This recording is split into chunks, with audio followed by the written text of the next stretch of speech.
Hello indie game fans, 2024 has been absolutely fantastic for indie games, so here's a look at the top 25 releases, where the mid-year video is kind of anything goes outside of AAA titles, so games from bigger developers and early access releases are included. So let's begin with Secrets of Grandia, an action-adventure RPG that released out of early access after 9 years in it, and has been one of my most anticipated games that I was just waiting to jump into. This will feel familiar to fans of Zelda or CrossCode since the concept is familiar but has a lot of variety in terms of playstyle. For one, you can customize the appearance of your character, and there are 31 spells and skills across 9 categories to mix and match. In addition to combat, there are side content stuff like fishing, crafting, pets, your own house to upgrade and decorate, and more. And for fun, why not grab a friend or two to join you? In addition to the main story mode,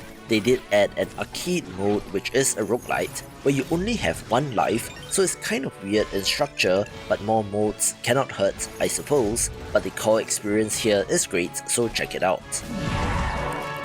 This next title is absolutely fascinating, in part due to the stark visuals which makes it stand out, but Buckshot Roulette is simple in concept but is so well executed. You are taking turns to play Russian roulette with the dealer, only with a shotgun instead of a revolver, but you're able to use special items to swing the odds in your favor. For example, you can handcuff the dealer so that you can go twice when there are 2 shells in the chamber, one of which you think is blank, so it's weird and strategic and fascinating, and has sold a stupid number of copies with 24,000 Steam reviews as of recording. Things are beginning to shift even more in games since we have had a number of successful titles which I believe have to do with content creators lending their weight to them, such as Anomaly Agent, a pixel art cyberpunk action platformer with some of the sleekest and most fluid combat that I have seen. You play as an agent tasked with stopping anomalies which threaten the world, mixing both melee and ranged combat with a variety of weapons, where it is particularly satisfying to deflect an enemy projectile back at them, with a time-bending story as well. This is from a studio headed up by a Turkish YouTuber with 1.4 million subscribers, so that certainly helps with marketing and promotion, but of course, the game itself has to be good, and they succeeded here, and I'm very interested to see where this trend goes in the next few years.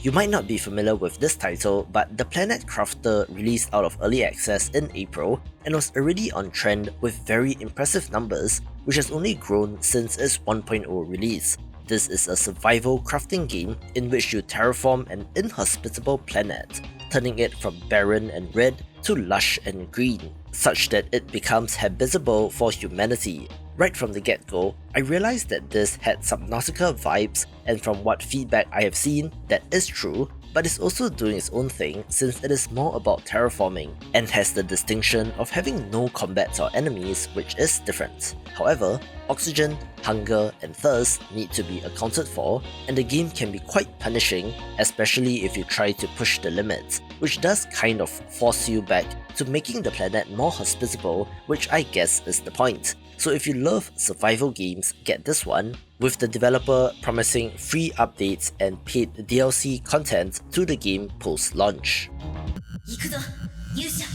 I bet 90% of you did not expect to see this game on the list, since yes, it is a Toho game and is from a Chinese developer and hasn't received as much mainstream attention, but if you love a challenge, do give Toho Hero of Ice Fairy a go. This is a boss rush title in which you play as the Ice Fairy, taking on various bosses who have bullet hell inspired attack patterns. There are ways to experiment with your strategy when it comes to bosses, from items to spell cards, and is one of the most gorgeous games of the year as well.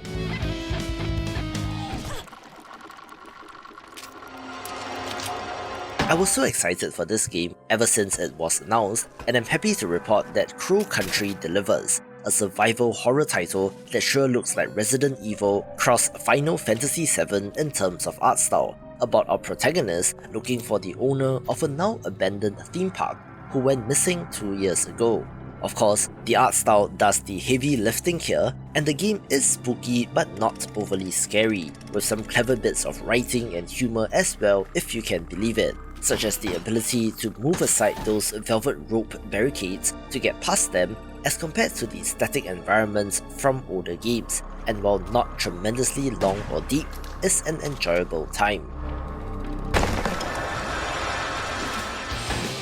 Here's a new release that immediately blew up since Chained Together is a co-op 3D platformer in which you are tethered together with other players attempting to escape hell by literally jumping up and out of it. This draws upon rage games like Getting Over It with Bennett Foddy, since you can and will fall, which might just send you right back to the start of the level. But it's the tried and true formula of making people want to get to the end of the game to see what happens. The co-op tethering part is similar to Bread and Fred, so you can see how this became a hit with streamers and creators, so if you want to test your friendship and rip a couple of hairs out, this is the game for you.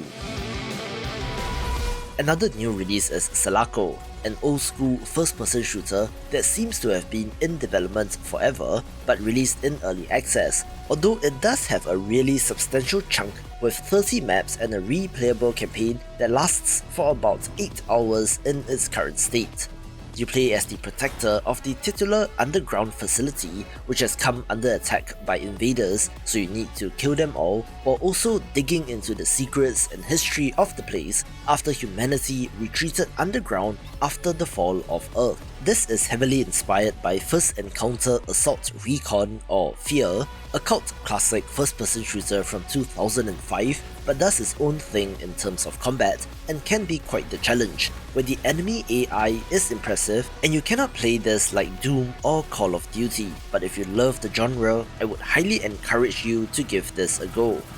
Another indie success story has been Another Crab's Treasure, the world's crabbiest Souls-like, in which you play as a hermit crab who has his shell repossessed, and now fights across the underwater kingdom in order to get it back. For how colourful and non-grimdark this is, it is a Souls-like through and through, down to the stamina meter, intentional combat, weapon and shell variety, as well as variety in strategy that you can choose, and has been declared Indie Game of the Year by some people, so definitely give it a go. Another excellent first-person shooter is Mullet Mad Jack, an all-action title in which you will die in 15 seconds but can restore the clock by killing robots. That is the gist of the game, since it pushes the action forward and you cannot cower and run. The action here is awesome, even having mobility options like a slide, as well as fantastic pixel art, a theme inspired by classic anime, and roguelite style choice of upgrades in between levels to keep things fresh, and will get your blood pumping. Here's a quick pick of 5 games from bigger developers, beginning with Ender Magnolia Bloom in the Mist, a Metroidvania title which is currently in early access, which I always find weird, but the developer did the exact same thing with their earlier title, Ender Lilies Quieters of the Night, so they know what they're doing. The key feature of these 2 games is that you do not directly attack, instead relying on homunculi to do the dirty work for you, so it's a very interesting to get used to for the combat, with the art and soundtrack being beautiful as well. It might seem indie, but Japanese developer AD Global states that they have over 500 employees, while Livewire, also credited as a developer, has 29, so I'm not quite sure how many people exactly are working on this game, but semantics aside, this is a fantastic entry.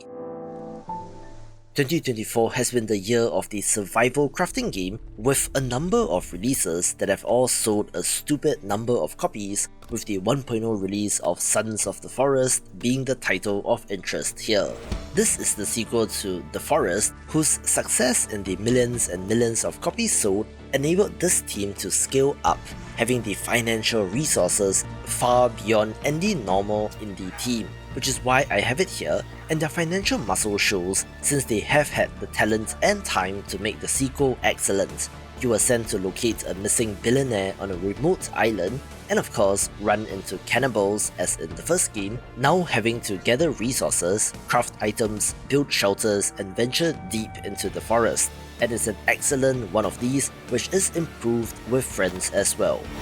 Another survival crafting game of interest is Enshrouded, being a high fantasy one of these with a co-op focus and has physics applied to things like buildings and their destruction as well. This follows in the footsteps of games like Valheim, but with the more modern, pretty graphics, and is very impressive considering that it comes to us from a developer of about 60 people whose last release was Portal Knights from 2016. So I wonder what they did in the 8 years in between. There is a report from 2021 saying that they raised $10 million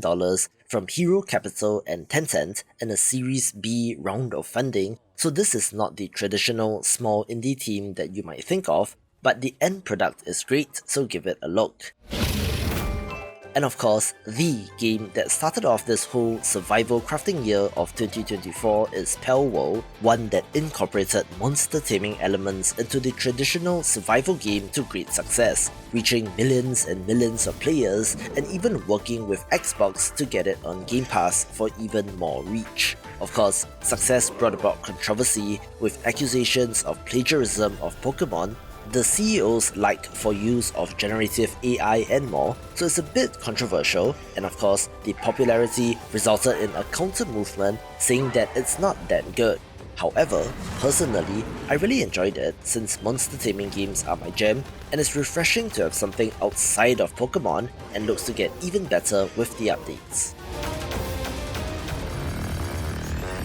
Rounding off this section is BlazBlue Entropy Effect, a sleek and stylish roguelite platformer that I wholeheartedly recommend for fans of the genre, with this using characters from the BlazBlue fighting game franchise from Arc System Works and Bandai Namco, and developer 91 Act is also an interesting hybrid since it is technically a Japanese company but has its main development office in Chengdu, China, and I've no idea how many people worked on this game, hence why I don't really consider it to be indie. However, the game has an impressive number of playable characters, possible builds and weapons, not to mention a gorgeous art style and awesome action, making it for fans of the genre.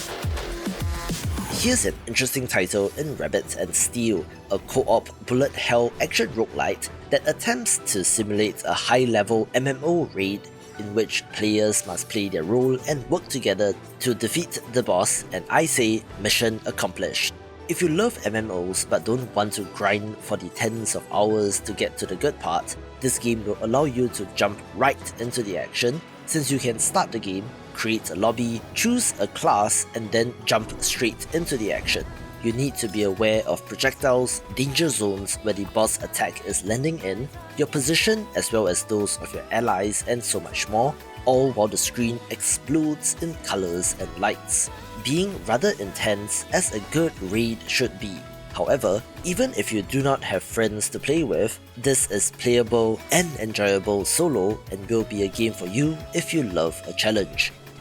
Remember when I said that this year is the year of the survival crafting game? Just when you thought that you had enough of punching trees and the tropical island / modern day / sci-fi / zombie setting, along comes Abiotic Factor, essentially Half-Life 1 but a survival game, and that alone made it unique enough to explode in popularity. For those unfamiliar, what this means is that it takes place in a research facility where paranormal containment has been breached and all hell breaks loose. As an employee of said corporation, you must find a way to survive amid the threat of monsters, and also military types that are sent in to clean up the mess who do not care about survivors. The interesting part about this is that you can no longer punch trees to get wood, but rather have to source them from wooden crates lying around, so that alone shifts how you think about the game and exploration, but has your expected crafting and base building elements and is best with some friends.